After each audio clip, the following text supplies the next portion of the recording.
So in our discussion of the last 20 centuries in the previous unit, we've come to the conclusion that there are two issues with the examination of parts of speech. One is that what is the number of the part of speech? The classical traditions and the Western European tradition and those inspired by them limited it to 8, limited it to a number 8, which seemed to be irrational. The second question relates to what is the unit of analysis. Is it a unit which is below the word level? Is it a unit that corresponds to what is the objective realities of the system? The 19th century answer from Henry Sweet was, well, it must correspond to objective and verifiable criteria. In the 20th century, this 19th and 20th centuries rather, these questions became even more pressing. What was the basis by which something like a noun became a grammatical category, but something like a quantifier, which is definitely a certain class of indeclinables with a similar meaning, like everyone, someone, etc. Why was that not a part of speech? Was there any principled reason why the number of parts of speech should be limited, if not to 8, then to 12, then to 13, or whatever the numbers were? What roles of parts of speech have in the analysis of a sentence and the formal properties of a sentence? The 20th century saw differing answers to this. One of the answers from Otto Jesperson was to actually diminish the role of the parts of speech in an analyzing sentence meaning. In fact, while Otto Jesperson gave parts of speech labels, meaning in his theory of syntax did not arise from just purely the parts of speech. In fact, they were derivative labels. So Jesperson's view of syntax was one in which sentential meaning arose between relations between phrases, right? And it required reference to notions of sentential semantics, where one word is modified by another word, which in turn might be modified or by a third word. In his system, words and units actually are identified as primary, secondary, tertiary, and so on. Okay. A primary word in Jesperson's terminology is a word that is a principle, right? That makes the most specialized meaning contribution to the sentence. For example, a noun in a noun phrase is a principle, and this might be modified by another word, such as an adjective, a happy man, and that's an adjunct. The second word which modifies, and then that adjunct could then itself be modified, and that would involve a subjunct, a tertiary word, so something like a very happy man. So meaning arose from these relations, not from necessarily the meanings of individual words together. Right. Secondary words may be joined to primaries by, in his relation, in Jesperson's conception, by junction, a meaning relation which he calls junction, which is an attributive meaning relation, and nexus, which is predicative. In this notion of syntactic ranking, really parts of speech information didn't play an important role. That this disputed the assumption that occurrence in the same function entails an identical part of speech. So a participle could also perform the role of an adjunct. An adverb could also perform the role of an adjunct. And Part of speech and lexical semantics were divorced forever. In fact, Jesperson, who in his own construction of part of speech labels, is someone who uses just morphological distribution and to some extent lexical meaning to give you parts of speech. His class includes 8 substantives, pronouns, adjectives, verbals, adverbs, prepositions, conjunctions, and interjection. And in effect, it's not so different from suites, but whereas suite use morphological and lexical semantic criteria alone to produce sentential meaning, Jesperson makes parts of speech labels and identifies and divides words into classes, but then does not give them the role of constructing syntactic meaning. Jesperson had a number of small other classes as well. So a verbal participle in his system would be a verbid rather than a verb proper. Right? Now this particular verbid could sometimes function as a principle. So in a sentence like reading is nice, it could function as an adjunct in the reading boy, and it could function as a verb, as in I like reading or I am reading. And there's what was a tendency and what was that, a verbid could function in all these 3 functions. While Jesperson's approach was attractive in that it separated lexical semantics from syntactic semantics, his parts of speech classes were by no means perfect. So, and they could not explain the distribution of why some parts of speech classes could not occur as principles. Right? Why adverbs and prepositions never ever occurred as anything else but adjuncts, and so on. So his exclusion of really information that syntactic information from morphological lexical semantic information created something of a problem. However, Jesperson's approach was not one that caught the imaginations of grammarians writing grammars all over the world, particularly in the 20th century when depredations caused by colonizers to the communities that they had colonized led to language death, language loss, loss of people actually, which produced severe language endangerment. In fact, it was the American structuralist approach pioneered by Bloomfield, which by his famous paper in 1926 and his book later in 1933, who developed very explicit formal criteria by which parts of speech could be identified. Bloomfield's view was that we need to look at morphological distribution and form-related information as the primary criteria by which you will be able to identify parts of speech. Right? And this distributional information was essentially syntactic, but made no reference, if you want, to an independent criteria of syntactic meaning.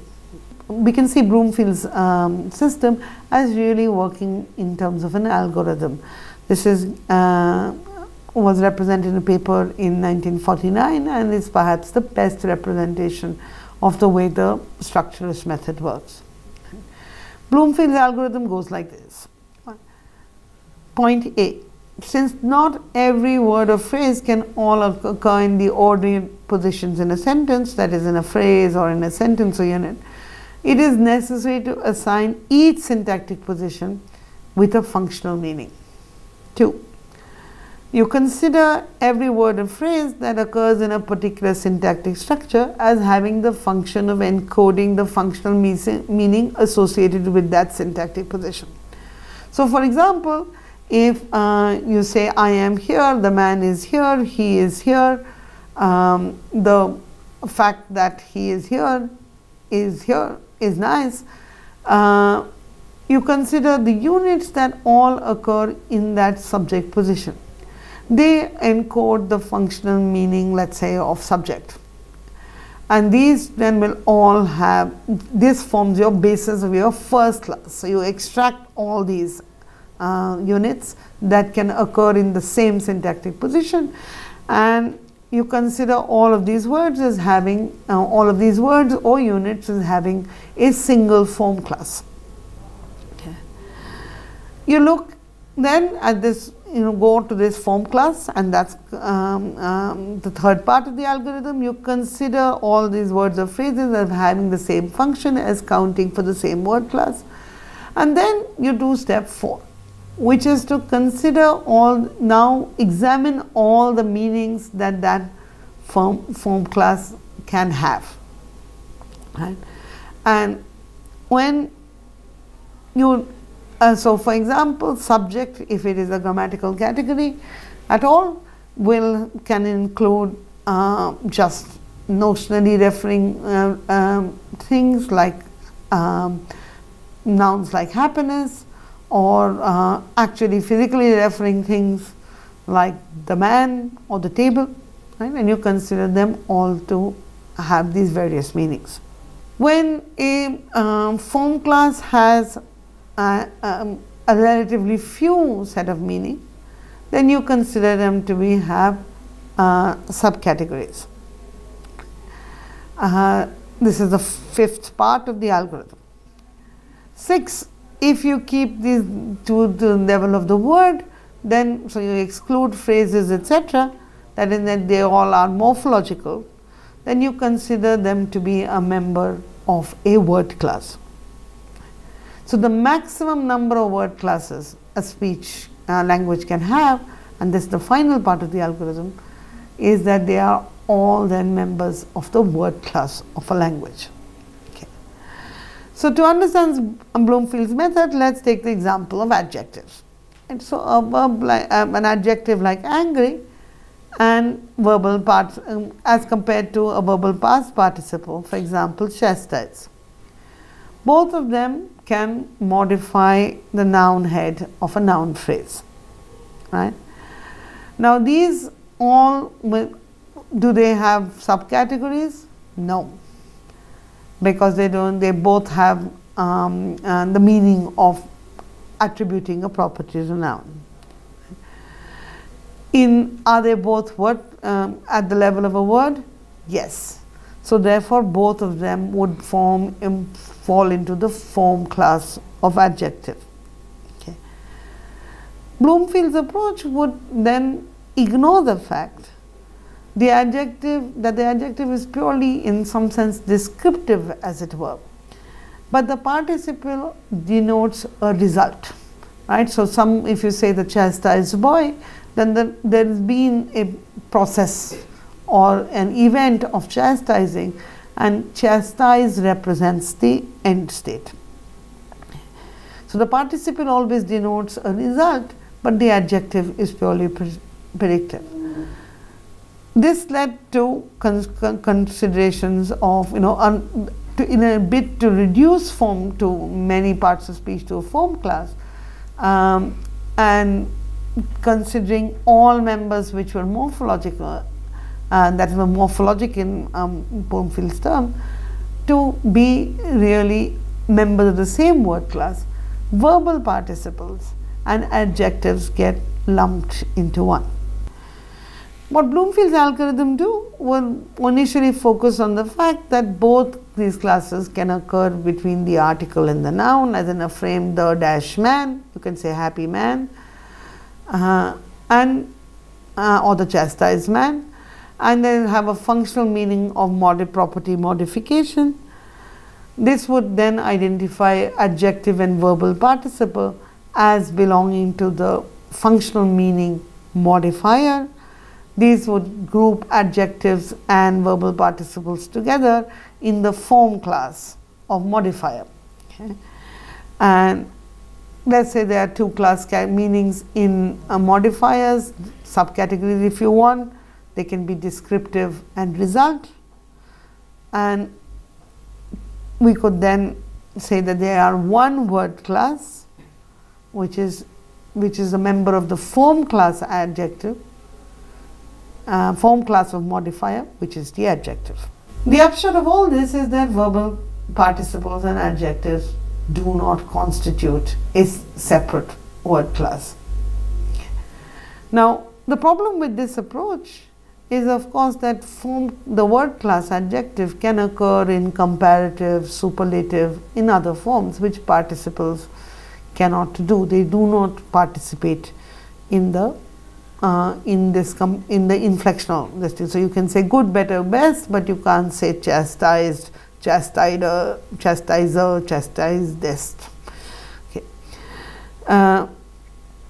But this would be, in at least the Bloomfieldian scheme of things, something that would require perhaps more information.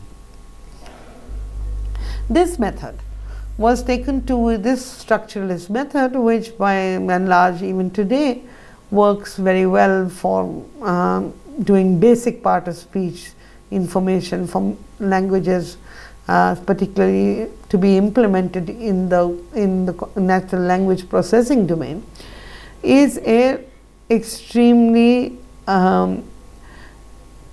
reductive one. It elides differences between categories rather than maintains differences, and it requires, to be able to continue to distinguish them, requires additional formulations to be made.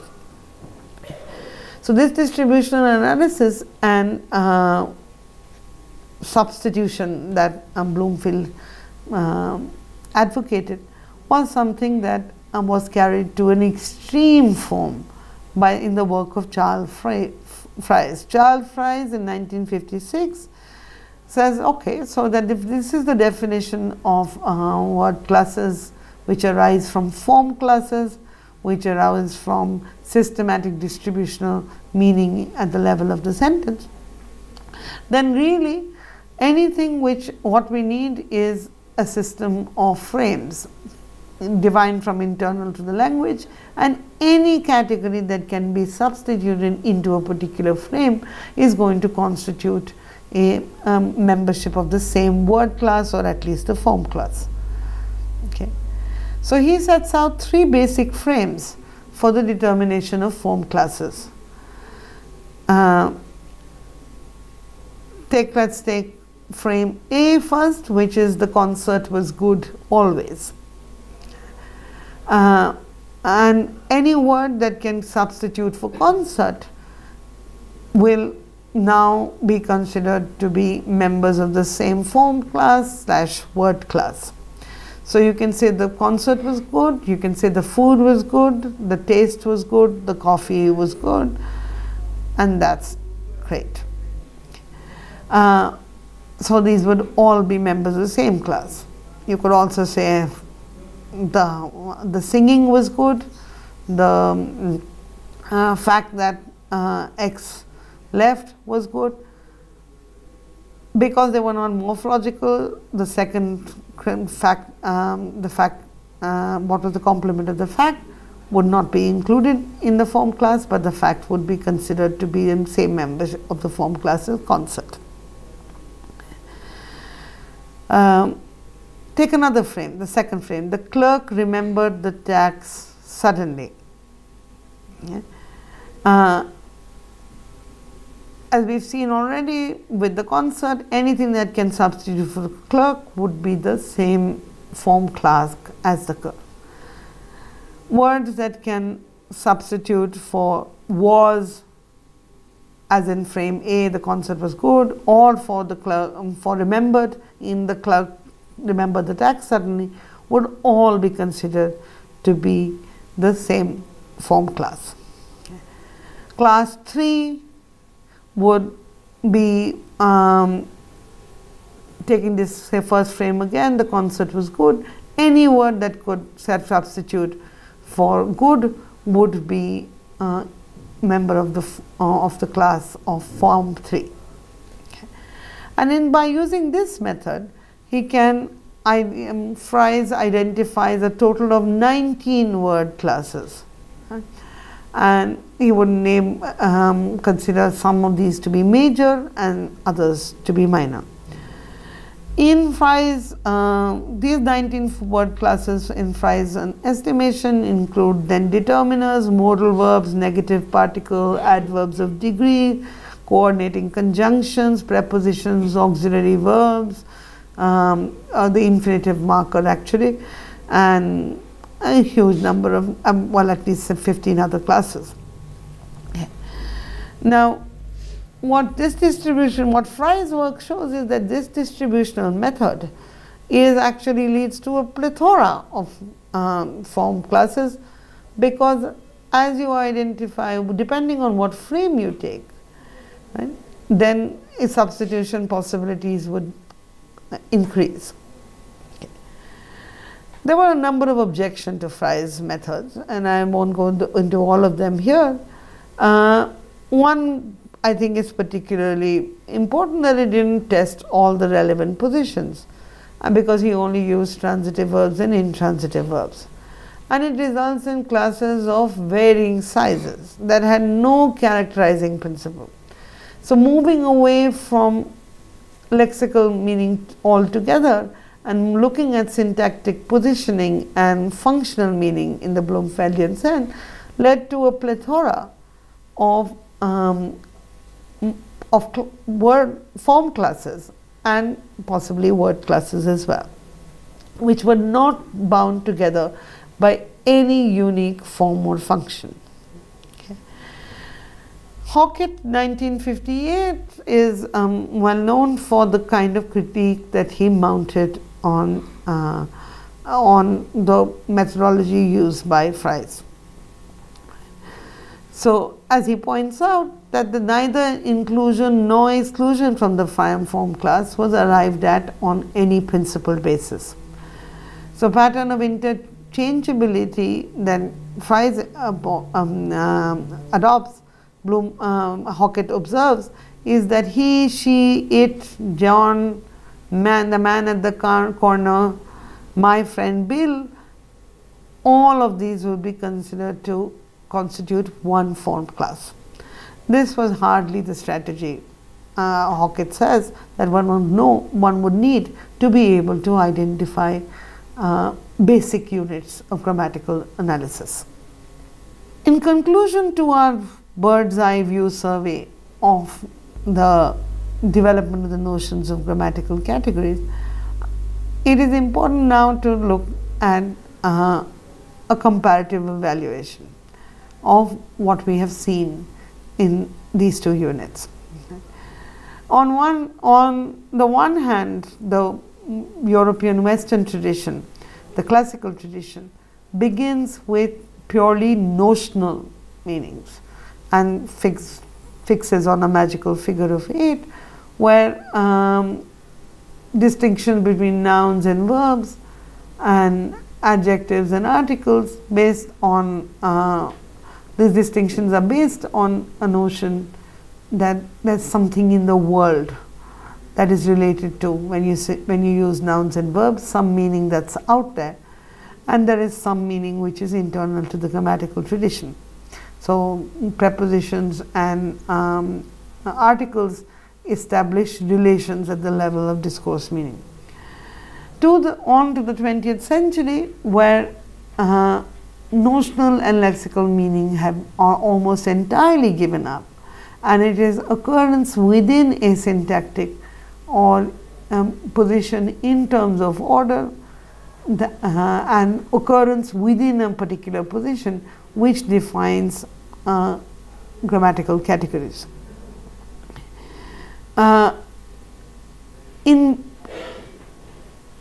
In the Indian tradition, certainly that which is pioneered by Panini, if not Yask, the meaning of, there is no notional lexical semantic meaning at all, but the existence of two different levels, of whether there is, of two different lists rather, of whether something is a noun or a verb, and then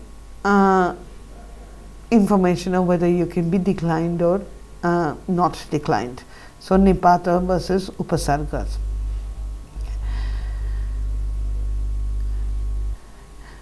In the Paninian tradition, the important information that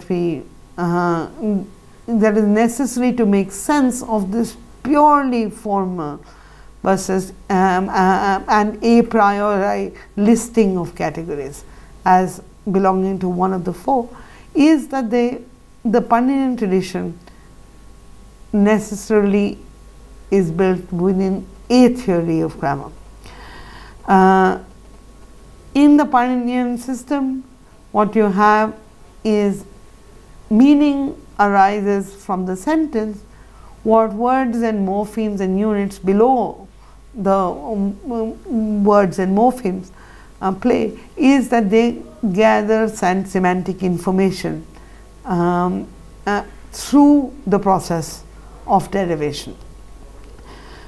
As Paul Kiparsky has noted, the Paninian model starts with semantic information that arises from a set of semantic relations which is at the base, and so it's an assignment of karakas. Morphosyntactic information then is added by the process of inflection and derivation. So it's grammatical meaning that is added through the processes, and then this morphosyntactic information itself is then input to a system which generates an abstract morphological representation and takes care of allomorphy and phonology, and then you get the phonological output. In this system, there is no need for parts of speech because semantic information has been set at the base by the karaka relations. Morphosyntactic information adds grammatical meaning but nothing, and then adjusts the derivation for phonology. In systems like the European, grammatical systems like the European tradition, where semantic information was something that arose from within the word or parts of words itself, the notion of parts of speech turned out to be crucial. In a very real sense then, Bloomfield's approach is not very distinct from Panini's. Right? Like Panini, he takes the functional semantic meaning to be the meaning that arises, sentential meaning, to be the meaning that should be used to calculate parts of speech. However, because Bloomfield's system is what you see is what you get, a WYSIWYG system, and because there is no abstract depth to his model of grammar, that is, one level does not realize the second level, does not realize some properties at a preceding level. The Bloomfieldian system overgeneralizes. So it would be that for this system, the man at the corner and he, she, it would all include the same kind of formal semantic meaning, because and therefore would then constitute a morphology and a form class at least together. In the Paninian system, this does not happen. So what is the lesson that we take away from this bird's eye view survey? Is that for traditions of grammatical inquiry, what is necessary is to determine what role parts of speech must play in your grammar, number one. So what is your model of grammar? Number two, that all approaches, in whether they even be of the Indian and the Western tradition, all of them encode within themselves both distributional criteria and some lexical semantic criteria, as well as some syntactic semantic criteria, sentential semantic criteria in identifying parts of speech. Neither an approach which imposes, structuralist dogma, which says everything which is a form class has the potential of becoming a word class, or an approach which says that there is no semantic unity between members of the same class. Neither of these two approaches are approaches that we can afford to consume. So to be able to determine grammatical categories, then, we need to move away from either extremes and to develop a notion of grammatical category which is perhaps more sensitive to distribution, but also sensitive to distribution based on properties of wordhood.